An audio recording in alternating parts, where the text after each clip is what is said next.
Hello everyone, welcome back to our YouTube channel. मुझे job start किए ज़्यादा समय नहीं हुआ, ज़्यादा से ज़्यादा मे बी 2.5 years। बट मुझे एक चीज़ बहुत ज़्यादा अच्छे से समझ में आ गई कि जो इमरजेंसी फंड है वो बहुत ही ज़रूरी होता है आपके लाइफ में। एक फाइनेंशियल डिसिप्लिन और एक फाइनेंशियल प्लानिंग का बहुत ही इम्पॉर्टेंट पार्ट होता है आपका emergency fund. Bro, emergency fund क्या होता है? अगर मुझे मोमोज खाने की जरूरत पड़ी तो क्या मैं उससे पैसे लेके मोमोज खा सकता हूँ क्या? हुई हुई हुई हुई। Not sure, but emergency funds क्या होते हैं, इनकी ज़रूरत कब पड़ती है और कैसे इमरजेंसी फंड बनाएं, वो हम इस वीडियो में पक्का जानेंगे। और हाँ, कितना इमरजेंसी फंड बनाएं वो भी हम इस वीडियो में जानेंगे। तो लेट्स स्टार्ट द वीडियो। जैसा कि नाम सजेस्ट करता है, इमरजेंसी फंड उस तरह के फंड्स होते हैं जो कि एक पर्टिकुलर अनफोर्सन सिचुएशन या कुछ खराब फाइनेंशियल ज़रूरतों को फुलफिल करने के लिए कुछ आप पैसे अलग से रख दो, उस तरह के फंड्स को आप इमरजेंसी फंड्स कह सकते हो। इमरजेंसी फंड्स को हम दो कैटेगरी में मेजरली डिवाइड कर सकते हैं, और ये जो दो कैटेगरी होंगी इसको हम लोग एक एग्जांपल के साथ भी समझते चलेंगे। पहला है माइनर इमरजेंसी फंड, वैसे फंड्स जो आपके कम खर्चे में निपट जाए। फॉर एग्जांपल, आप एक वीडियो मेकर हो, आप जानते हो कि आपके में भी कैमरे में छोटे मोटे कुछ भी फंक्शंस में भी ख़राब हो सकते हैं, कोई पार्ट्स ख़राब हो सकते हैं। तो उस पार्ट्स के एक रिप्लेसमेंट को, जो कि आपको पता है हमेशा ये चलता रहेगा और इसको मैं रिप्लेस कर दूंगा तो अपनी वर्किंग कंटिन्यू कर सकता हूँ, या इसको मैं रिपेयर कर लूँगा तो अपनी वर्किंग कंटिन्यू कर सकता हूँ, उस तरह के और उस अमाउंट के खर्चे को, जो कि बहुत ज़्यादा भी नहीं है, तो इसको करने के लिए या इसको कंप्लीट करने के लिए जो फंड्स बनाओगे आप, उसको माइनर इमरजेंसी फंड्स कह सकते हैं। दूसरी जो कैटेगरी है मेजर इमरजेंसी फंड्स की, ऐसे फंड्स जिनकी ज़रूरत बहुत ही क्रिटिकल मेजर इमरजेंसी में पड़े, जहां पे आपको बहुत ही अच्छे खासे फाइनेंस की ज़रूरत पड़ सकती है, उस तरह के सिचुएशंस को या उस तरह के फंड के कैटेगरी को हम मेजर या क्रिटिकल इमरजेंसी फंड कह सकते हैं। लेट्स से आपकी, जो कि भगवान न चाहे कभी हो, पर किसी भी कारण से जॉब चली जाती है और आपको वो जॉब खोजने में 2 से 3 महीने लगते हैं, तो वो जो 2-3 महीने आपको जॉब खोजने के लिए लगेंगे, या उस जॉब के बिना आप जो 2-3 महीने काटोगे, वो 2-3 महीने काटने के लिए जो फंड चाहिए होगा, उसको आप मेजर इमरजेंसी फंड में कंसिडर कर सकते हो। इमरजेंसी फंड्स बनाने से पहले एक जो गोल्डन रूल है अपने को याद रख लेना है, emergency funds are not alternative of your life insurance and medical insurance. आपके जो नॉर्मल मेडिकल इंश्योरेंस है, आप जैसे उसको लेते हो, या अगर नहीं है तो लेना चाहिए आपकी ज़रूरत के हिसाब से। अगर आपके पास लाइफ इंश्योरेंस नहीं है, फिर आपको लाइफ इंश्योरेंस भी अपने ज़रूरत के हिसाब से, अपने जॉब या अपने रिक्वायरमेंट को देखते हुए एक लाइफ इंश्योरेंस भी लेना चाहिए। लाइफ इंश्योरेंस और मेडिकल इंश्योरेंस को आप इमरजेंसी फंड से रिप्लेस नहीं कर सकते। तो इस गोल्डन रूल को याद रखते हुए चलिए हम लोग सीखते हैं अब इमरजेंसी फंड्स बनाएं कैसे। इमरजेंसी फंड्स बनाने का सीधा और सिंपल सा अगर आप फॉर्मूला देखोगे, वो ये होगा कि आपके जो इमरजेंसी फंड्स होंगे वो टोटली कोरिलेट करेंगे आपके स्टैंडर्ड ऑफ लिविंग, आपके जॉब सिक्योरिटी और नेचर ऑफ द जॉब के ऊपर। इन चीज़ों को और डिटेल में जानते हैं। तो फर्दर इसमें जंप करने से पहले क्विकली हम लोग जान लेते हैं माइनर इमरजेंसी फंड कैसे बनाएंगे। माइनर इमरजेंसी फंड बनाने के लिए आपको ज़्यादा सोचने की ज़रूरत नहीं है। अगर हम लोग अपने पुराने एग्जाम्पल पे जाएं, आप एक वीडियो मेकर हो और आपको पता है आपका कैमरा 70-80 हज़ार का आता है, और आपका 70,000 या 80,000 का जो भी कैमरा है वो टोटली रिप्लेस भी अगर करते हो तो आपको 70 to 80K की ज़रूरत पड़ेगी।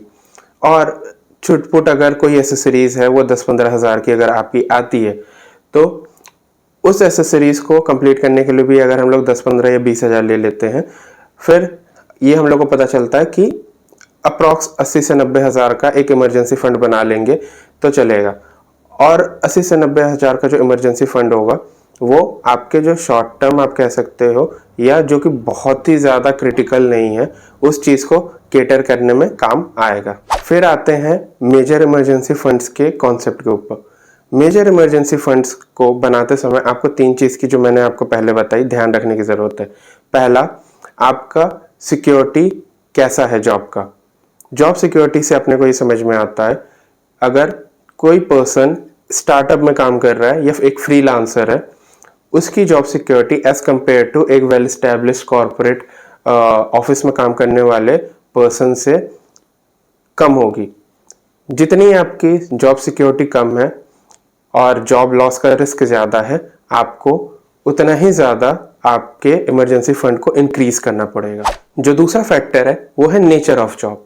नेचर ऑफ जॉब में हम ये देखेंगे कि हमारी जो इनकम है वो कितनी है। बेस इनकम जो फिक्स्ड हमें मिलनी ही मिलनी है वो एक अलग चीज़ होगी, और जो एक वेरिएबल होगा जिसकी वजह से अपना स्टैंडर्ड ऑफ लिविंग हाई होगा या अपने खर्चे ज़्यादा होंगे, उसको केटर करने के लिए फिर अपना ये भी चीज़ इमरजेंसी फंड को बढ़ाना पड़ेगा।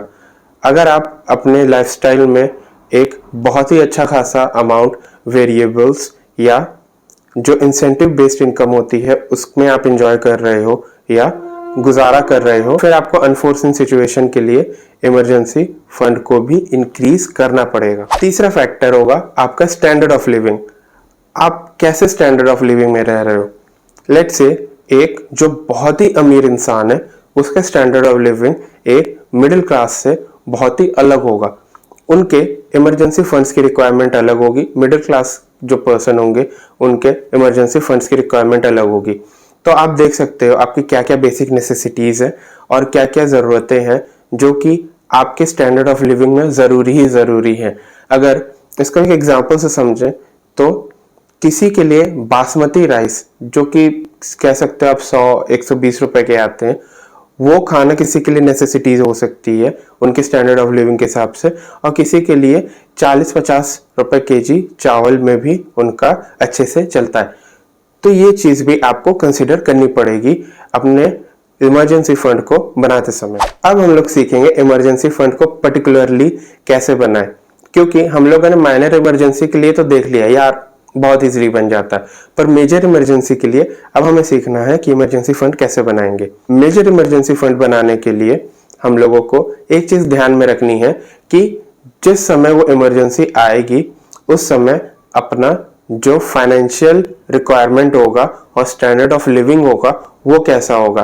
फाइनेंशियल रिक्वायरमेंट ज्यादा होंगे तो इमरजेंसी फंड भी ज्यादा बनाने पड़ेंगे, और आपके स्टैंडर्ड ऑफ लिविंग ज्यादा होगी तो आपको इमरजेंसी फंड भी ज्यादा बनाने पड़ेंगे। दूसरा चीज जो ध्यान देना होगा कि आपको जॉब लॉस या जो एक पर्टिकुलर इमरजेंसी है आपको क्या लगता है वो कितनी लंबी चलेगी। अगर एक जॉब लॉस होता है वो जॉब लॉस कितना ही ज्यादा लंबा चलेगा कि आप दूसरा एक जॉब खोज सको, यानी आपको दूसरे जॉब खोजने में कितना पर्टिकुलर टाइम लगेगा, वो चीज हमें इधर कंसिडर करनी है।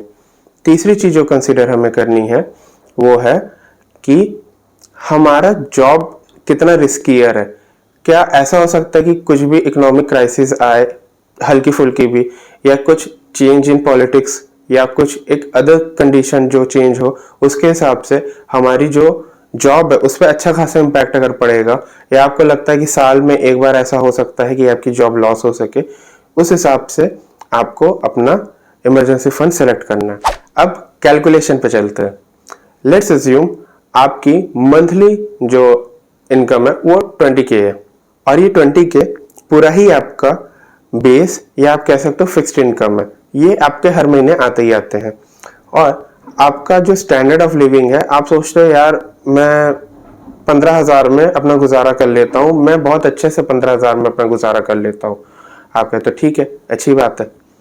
फिर आप सोचते हो कि आपके साल में जॉब जाने के चांसेस एक बार के हो सकते हैं, मे बी कि आप जिस सेक्टर में काम कर रहे हो उस सेक्टर में मे भी हो सकता हो कि हर साल या हर साइकिल में कुछ ऐसे चर्न होते हो जिनमें आपकी जॉब लॉस की प्रोबेबिलिटी है। तो हम लोग इधर इसको 1 कंसिडर करेंगे, और अगर आपको जॉब खोजने में 2 महीने लगेंगे तो इधर हमारे एग्जाम्पल में हम लोग जो टाइम होगा टाइम फ्रेम इमरजेंसी फंड जिसके लिए हमें ज़रूरत है वो हम 2 काउंट करेंगे। अब हम इमरजेंसी फंड कैलकुलेट करेंगे। फॉर्मूला कुछ ऐसा होगा, basic necessity into time period of your emergency. कुछ ऐसा फिर आउटकम निकलेगा।